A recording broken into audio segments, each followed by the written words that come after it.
Thomas cup के 73 साल के इतिहास में भारत ने रचा इतिहास। 14 बार के चैंपियन इंडोनेशिया को 3-0 से हराया। केंद्रीय खेल मंत्री अनुराग ठाकुर ने बैडमिंटन खिलाड़ियों को बधाई दी। टीम को 1 करोड़ रुपए इनाम देने का ऐलान किया गया है। पीएम मोदी ने बैडमिंटन खिलाड़ियों से बातचीत की, कोच की मेहनत की भी तारीफ की। पूर्व खेल मंत्री और कानून मंत्री किरण रिजिजू ने भी बैडमिंटन खिलाड़ियों को बधाई दी। कहा, हमारे खिलाड़ियों ने देश के सपने को साकार किया है। लक्ष्य सेन की मां ने जीत को कीमती बताया। कहा, खिलाड़ियों के प्रदर्शन से बेहद खुश हूं। डेफलिंपिक्स में भी भारतीय पहलवानों ने लहराया परचम। सुमित दाहिया ने जीता गोल्ड, वीरेंद्र सिंह और अमित कृष्ण को ब्रॉन्ज। ज्ञानव्यापी में दूसरे दिन सर्वे का काम पूरा। कोर्ट कमिश्नर ने सभी गुंबदों का सर्वे किया। मस्जिद के अंदर दीवारों की मोटाई मापी गई। खंभों पर से धूल हटाकर आकृतियों की वीडियोग्राफी की गई। मस्जिद के अंदर 5.5 घंटे तक रुकी सर्वे की टीम। गुंबद और नमाज वाली जगह की वीडियोग्राफी हुई। आज मस्जिद के ग्राउंड फ्लोर का भी सर्वे किया गया। तहखाने का भी सर्वे हुआ। हिंदू पक्ष के वकील का इंडिया टीवी पर बयान। सोमवार को 1-1.5 घंटे तक फिर से चलेगा सर्वे का काम। सोमवार को भी ज्ञानव्यापी के अंदर जांच पड़ताल की जाएगी।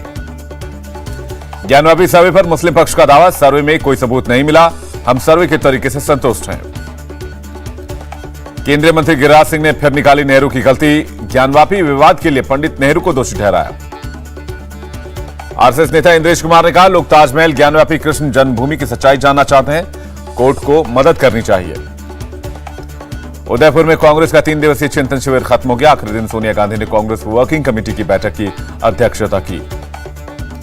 सोनिया गांधी का ऐलान, गांधी जयंती के दिन कश्मीर से कन्याकुमारी तक भारत जोड़ो अभियान शुरू करेगी कांग्रेस। सोनिया गांधी ने जीत की भरी हुंकार। कहा, हम जीतेंगे, यही हमारा नव संकल्प है। छत्तीसगढ़ के सीएम भूपेश बघेल ने कहा, जिस समय देश को जाति, धर्म और आस्था के नाम पर तोड़ने की कोशिश हो रही है, हम जोड़ने की बात कर रहे हैं। राहुल गांधी ने चिंतन शिविर की तारीफ की। कहा, बीजेपी और आरएसएस कभी ऐसी चर्चा नहीं होने देगी। राहुल गांधी की कांग्रेस कार्यकर्ताओं को सलाह, हमें समझना होगा, जनता से हमारा कनेक्शन टूट गया है। राहुल गांधी ने कहा, जनता से फिर जुड़ना होगा, पसीना बहाना होगा, शॉर्टकट से काम नहीं चलेगा। राहुल गांधी ने पार्टी में बदलाव की बात कही, नौजवानों को मौका देने की वकालत की। राहुल ने मोदी सरकार पर साधा निशाना। कहा, नोटबंदी करके 2-3 मित्रों को फायदा पहुंचाया गया, रोजगार की कमर तोड़ दी। सूत्रों के मुताबिक चिंतन शिविर में ईवीएम पर उठ रहे सवालों पर चर्चा हुई। हैकिंग की संभावना पर प्रेजेंटेशन दिया गया। कांग्रेस 3 नए डिपार्टमेंट बनाएगी। पब्लिक इंसाइट, राष्ट्रीय ट्रेनिंग इंस्टीट्यूट और इलेक्शन मैनेजमेंट डिपार्टमेंट का गठन किया जाएगा।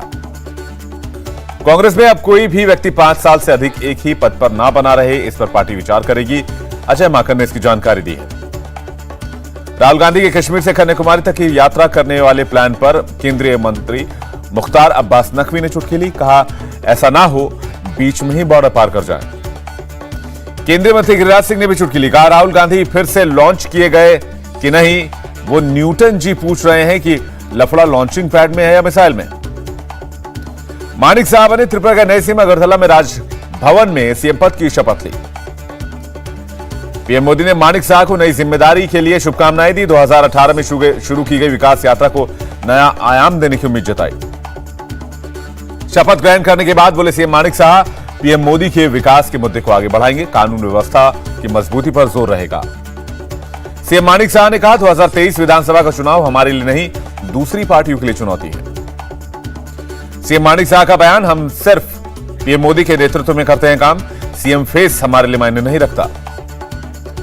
मुंबई में बीजेपी ने हिंदी भाषी महासंकल्प सभा की शुरुआत की। देवेंद्र फडणवीस समेत बीजेपी नेताओं ने हनुमान चालीसा से रैली की शुरुआत की। देवेंद्र फडणवीस ने कहा, हनुमान चालीसा की शुरुआत हो गई है, अब लंका दहन होगा। देवेंद्र फडणवीस ने सीएम उद्धव ठाकरे की जनसभा को लाफ्टर बताया। कहा, शनिवार को कौरवों की सभा हुई थी। देवेंद्र फडणवीस ने सीएम ठाकरे के भाषण पर सवाल उठाए। कहा, एक बार भी प्रदेश के विकास और भ्रष्टाचार के मुद्दे पर नहीं बोले। बीजेपी नेता आशीष शेलार ने कहा, बीएमसी चुनाव में करारा जवाब मिलेगा, इस बार चुनाव बीजेपी जीतेगी। आशीष शेलार का सवाल, अगर बुलेट ट्रेन जैसे प्रोजेक्ट्स का विरोध होगा तो लोगों को रोजगार कहां से मिलेगा। दिल्ली में सांसद नवनीत राणा ने फिर महाराष्ट्र सरकार पर साधा निशाना। बोले, उद्धव ठाकरे सबसे लाचार मुख्यमंत्री, पावर का गलत इस्तेमाल हो रहा है। नवनीत राणा ने उद्धव ठाकरे पर साधा निशाना। 10 जनपथ के इशारे पर चल रहा है मातोश्री। पूछा क्या औरंगजेब की राह पर चलने लगे उद्धव ठाकरे? शिवसेना क्या औरंगजेब सेना हो गई है? सीएम उद्धव ठाकरे पर एमएस का पलटवार, कहा उद्धव कहते हैं कि राज ठाकरे में केमिकल लोचा है। अगर बाला साहब के पद चिन्हों पर चलना लोचा है तो यही सही। एमएनएस प्रमुख राज ठाकरे से मिली 50 वकीलों की टीम, कार्यकर्ताओं को जारी नोटिस और अब तक के केस की जानकारी दी गई। सुनील जाखड़ के कांग्रेस छोड़ने पर बोले हरीश रावत, पार्टी ने कभी जाखड़ को नजरअंदाज नहीं किया, पार्टी में रहने और छोड़ने का फैसला उनका खुद का है। अमित शाह के तेलंगाना दौरे को टीआरएस ने बताया पॉलिटिकल ड्रामा, कहा प्रदेश को बिना कुछ सौगात दिए लौट गए, ऐसी उम्मीद नहीं थी। टीआरएस नेता कृष्ण ने कहा बीजेपी ने रोजगार और जलापूर्ति का वादा किया था, क्या भारत सरकार ने जल परियोजना के लिए भी पैसा दिया? भारतीय किसान यूनियन दो हिस्सों में टूट गया है, नई यूनियन का नाम भारतीय किसान यूनियन अराजनैतिक रखा गया है। बीकेयू के नेता होंगे राकेश टिकैत और नरेश टिकैत, राष्ट्रीय उपाध्यक्ष राजेश सिंह चौहान का बयान। भारतीय किसान यूनियन दो हिस्सों में बंटवारे को राकेश टिकैत ने किसानों के हित पर कुठाराघात बताया, कहा ऐसे लोगों को बर्खास्त कर दिया गया है। केरल में आम आदमी पार्टी ने 2020 पार्टी के साथ गठबंधन किया है, गठबंधन को लेकर पीपल वेलफेयर का अलायंस का नाम दिया गया है। सीएम अरविंद केजरीवाल ने कहा हमें भ्रष्टाचार, राजनीति और दंगा कराना नहीं आता, हम सिर्फ विकास की बात करते हैं। दिल्ली के सीएम अरविंद केजरीवाल ने कोची में फूड सिक्योरिटी मॉल का दौरा किया, कहा महंगाई के दौर में इस मॉल का कॉन्सेप्ट काफी अच्छा है। सोमवार को बुद्ध पूर्णिमा के मौके पर नेपाल के लुम्बिनी जाएंगे प्रधानमंत्री मोदी, नेपाल के प्रधानमंत्री ने दिया है निमंत्रण। पीएम मोदी ने नेपाल दौरे से पहले कहा दोनों देश कई क्षेत्रों में साझा सहयोग बढ़ाएंगे। पीएम ने भारत नेपाल के संबंध को अद्वितीय बताया, कहा पीपल टू पीपल कनेक्ट हमारी साझा सभ्यता दोस्ती की बुनियाद है। लखनऊ में बोले राजनाथ सिंह, पहले की तुलना में आज लोगों का नेताओं पर विश्वास कम हुआ है। विदेश नीति पर बोले रक्षा मंत्री, हम सभी देशों से अच्छे रिश्ते चाहते हैं। श्रीनगर में बोले केंद्रीय कानून मंत्री किरण रिजिजू, 1500 पुराने कानून को खत्म किया। औपनिवेशिक युग के कुछ कानून और कुछ प्रावधान जो आज के दौर में जरूरी नहीं थे। राजीव कुमार ने मुख्य चुनाव आयुक्त का पदभार ग्रहण किया, 25वें मुख्य चुनाव आयुक्त बने राजीव कुमार। उत्तरकाशी के जिलाधिकारी का बयान, चारधाम की यात्रा करने वाले श्रद्धालुओं का किया जा रहा है हेल्थ चेकअप। दिल्ली के सीएम केजरीवाल विधायकों के साथ सोमवार को बैठक करेंगे। एमसीडी की ओर से अतिक्रमण के खिलाफ चलाए जा रहे अभियान को लेकर मीटिंग है। उत्तराखंड में पंतनगर में सीएम पुष्कर सिंह धामी ने पत्रकार सम्मेलन में हिस्सा लिया, कहा पत्रकारिता बिल्कुल पारदर्शी होनी चाहिए।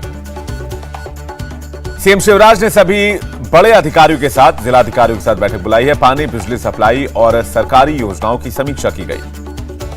पाकिस्तान के पेशावर में 2 सिखों की हत्या, बीजेपी नेता मनजिंदर सिंह सिरसा ने विदेश मंत्री से पाकिस्तान से बात करने की मांग की है। पेशावर में 2 सिख की हत्या का पंजाब के सीएम भगवंत मान ने निंदा की है, भारत सरकार से मामले में दखल की मांग की है। पाकिस्तान के प्रधानमंत्री ने सिखों की हत्या की कड़ी निंदा की है, शहबाज शरीफ ने मामले की हाई लेवल जांच के आदेश दिए हैं। बीपीएससी पेपर लीक मामले में 4 लोगों को गिरफ्तार किया गया, 8 से 10 लाख रुपए में होती थी पेपर सॉल्व करने की डील। मुंडका अग्निकांड में एनडीआरएफ का सर्च ऑपरेशन पूरा कर लिया गया है, 38 घंटे के बाद सर्च ऑपरेशन पूरा हुआ है, अभी भी कई लोगों के लापता होने की खबर है। दिल्ली पुलिस ने एक और आरोपी को गिरफ्तार कर लिया है, बिल्डिंग मालिक मनीष लाकड़ा को गिरफ्तार किया गया है। मामले में अब तक 3 लोगों की गिरफ्तारी हो चुकी है।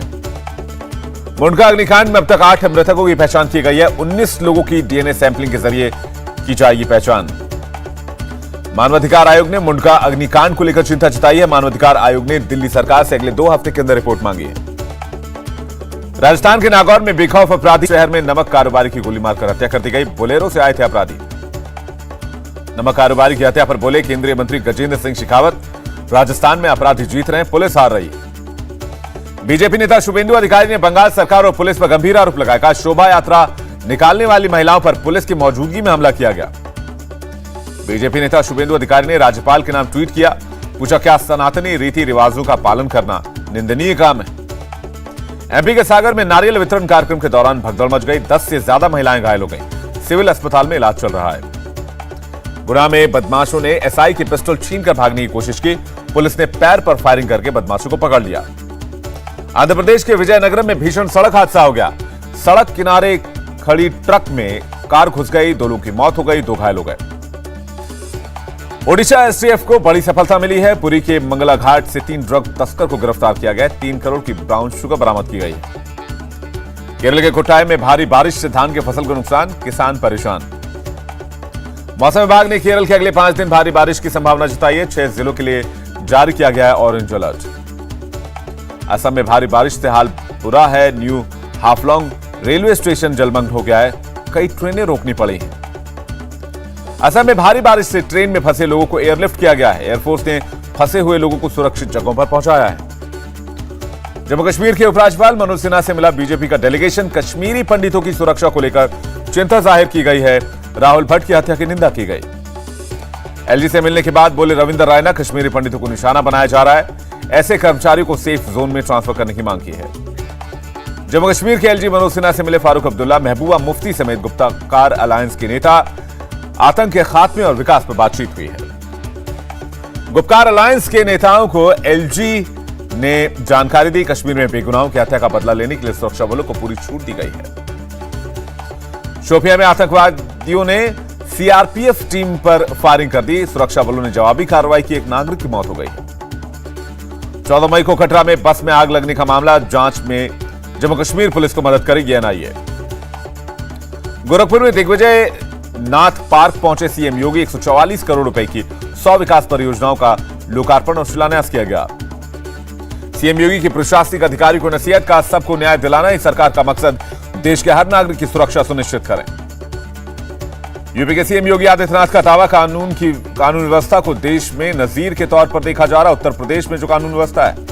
यूपी के रामपुर में पुलिस और बदमाशों के बीच मुठभेड़, जवाबी कार्रवाई में 2 बदमाशों के पैर में लगी गोली। गाय को जंगल मारने के लिए ले जा रहे थे बदमाश। नोएडा में मामूली विवाद में बाइक सवारों ने पीट कर युवक की हत्या कर दी। आरोपी की तलाश कर रही है पुलिस। लखनऊ एयरपोर्ट पर कस्टम विभाग की कार्रवाई। शारजाह से आने वाली फ्लाइट के वॉशरूम में 977 ग्राम सोना बरामद। एक युवक को पकड़ा गया है। अडानी ग्रुप ने अंबुजा सीमेंट और एसीसी सीमेंट को खरीदा। $10.5 अरब में खरीदी गई दोनों बड़ी सीमेंट कंपनियां। देश में कोरोना के 2487 नए केस, 13 लोगों ने तोड़ा दम। आर्थिक संकट से जूझ रहे श्रीलंका का टूरिज्म बुरी तरह प्रभावित हुआ है। महंगाई की वजह से नहीं पहुंच रहे टूरिस्ट। भारत ने श्रीलंका को भेजी मदद। 4 लाख मीट्रिक टन से ज्यादा ईंधन भेजा गया है। श्रीलंका को भेजी जा रही चिकित्सा आपूर्ति। तमिलनाडु के स्वास्थ्य मंत्री सुब्रमण्यम और स्वास्थ्य सचिव राधाकृष्णन ने इसका निरीक्षण किया। अमेरिका के न्यूयॉर्क में फायरिंग पर राष्ट्रपति जो बाइडेन ने चिंता जाहिर की। घरेलू आतंकवाद को खत्म करने के लिए एकजुटता की अपील की। आबू धाबी में होने जा रहा 22वां आईफा अवार्ड स्थगित हो गया है। राष्ट्रपति शेख खलीफा बिन जायद अल नाहयान की मौत पर 40 दिन के शोक का ऐलान किया गया है। इंडिया टीवी हर वक्त हर जगह डाउनलोड करने के लिए सर्च करें India TV news Google play store या ऐप स्टोर पर।